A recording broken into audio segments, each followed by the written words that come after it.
Hey, what's going on? Daniel here again. In this video, I want to share with you 5 ways through which you can become a better digital nomad. And I'm making this video because I came across an article this morning saying not everyone is happy about digital nomads. And I understand this very well because I've been in Mexico City for quite a while. At least in the last 12 months, I spent a couple of months here, and I see the growing outcry from locals talking about how digital nomads are gentrifying the neighborhoods, not giving them a fair chance to at least be able to afford accommodation, and prices of things skyrocketing.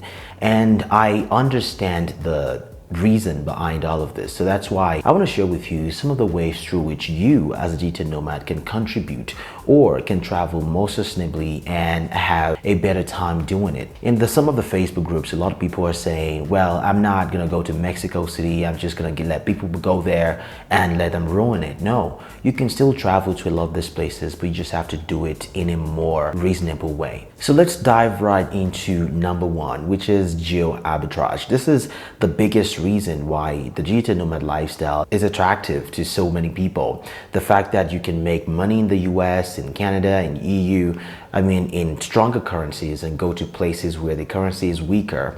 And this is a good reason to do it because now you're saving the money, you're spending less. So you need to understand that the advantage you have in earning in a stronger currency is a privilege and not some type of advantage that you should misuse. What I hear people say a lot is, oh, Mexico is cheap, Bali is cheap, Eastern Europe is cheap. I've never heard any word that angers locals more than saying that the country is cheap, because the reality for a lot of these people is not the same as ours. We go there with our US dollars, we go there with our euros and our pound sterling, and we just think that everything, a cup of coffee is $1 beer, when locals can hardly get by. So please understand that when you go to these places, life for the locals is not cheap at all. So that's why I always try to stay away from saying the word cheap. Being an immigrant myself, coming from a country that has its own problems, when I see people come in and try to flaunt their money in our faces, it just really angers me because that is not the reality for so many of us locals. So please keep this in mind as you travel. Now, the second thing I want to mention is the way you do business while you travel. I always encourage people to shop with locals. Maybe you're already doing this, kudos to you, but you should do more of this. As foreigners coming to countries like this, we come in with a stronger currency. Prices of things go up. Locals can no longer afford things. The least we can do is to at least purchase or make transactions one way or the other with local businesses so they can at least feel the impact of the tourism that's come to them. I remember growing up in Nigeria, my mom used to run a restaurant, she still does, and when these foreign doctors came to the teaching hospital that was very close to where we lived, that was when we had the most fun. They brought in money, they bought things from us, and we could, sometimes we sold things more expensively to them and they don't mind. But the main thing is that we're at least benefiting from the influx of foreign cash. So that is one of the things that you can do as a digital nomad is to patronize all of the small businesses so they can at least have that feeling. Rather than do businesses with multinational companies, find local companies who are offering the same thing that you need and at least invest in that business. Now, the third thing I want to mention is the respect for local culture and traditions. As a digital nomad, you need to understand that you are the visitor. So when you go somewhere, you need to understand the reason behind locals do some things. You don't have to complain about everything. If there's a cultural tradition of doing some things some certain ways, it's up to you to go find out why that thing is the way it is.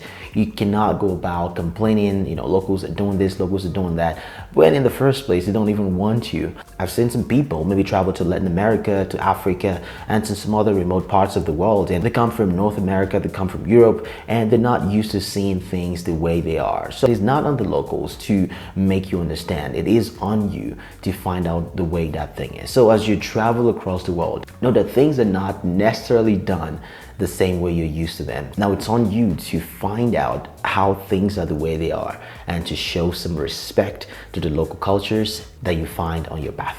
Now, number 4, remember, you are the visitor. Locals don't have to like you. You're coming into the country, you're bringing your US dollars, your euros, your pound sterling. Things are already difficult for locals. Sometimes they may be a little bit apprehensive. They don't trust you, they don't know you.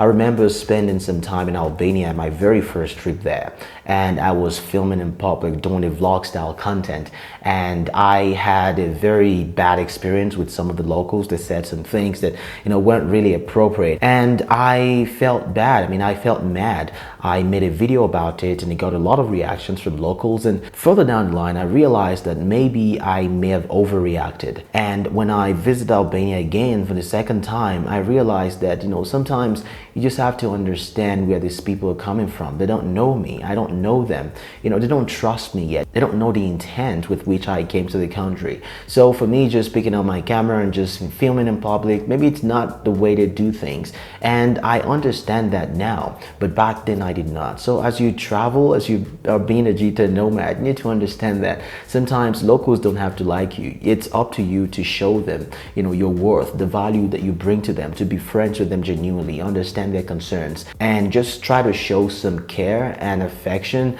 for the people that you come across. So this is one of the things that I see a lot. The digital nomads complain about, oh, people here are not friendly, people there are not friendly, when in the first place they haven't spent enough time to understand the local cultures, the traditions, and the people. So make sure you understand all of these things as you travel. It's gonna make your life so much easier. Number 5, be open-minded. Open-mindedness is what I see a lot of digital nomads struggle with.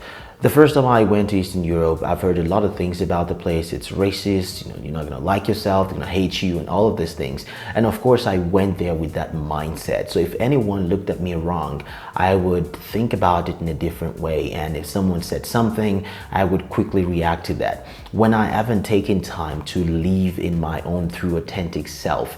So as you travel around the world, as you explore places, you need to go there with some open-mindedness. Don't just read the blogs and watch YouTubes like this feeding you information and make decisions based on that. Make your own decisions. If you don't want to go to a place, don't go there because someone has told you not to go. If you want to go truly explore a place, go there, go explore a place, learn things by yourself. Traveling is all about experiences. Create your own experience. Don't live through someone else's experience, and that is going to make your life so much easier. It's going to make travel more fun, and it's going to make you just a better digital nomad at the end of the day, so you can live on to tell these stories over and over again. And lastly, remember, migration is a fundamental human right. It doesn't matter what anybody says or what locals think or what some blogger or YouTuber thinks. Migration is your right. If you want to go to a place and you're allowed to go there, the laws permit you to go there, go there. If you want to come to Mexico, even though Mexicans are angry right now because of the influx of digital nomads and all these things, go to Mexico. You don't have to limit yourself. Also remember that you cannot control the actions of other people. If other people are being shitty, if they're being bad nomads, if they're being disrespectful, that is not on you. All you can control is the way you act and the way you react to things. And that is just, I know I've said it so many times, it's gonna make your life so much easier. Anyways, these are my 5 ways to become a digital nomad, at least from my experience and from what I know. If you have any other opinions, please leave them in the comments down below. If you have any questions, you want to hit me up, chat with me, you can hit me up also in the comments or my Instagram if Daniel did. I hope you enjoyed this video, and I will see you in the next one.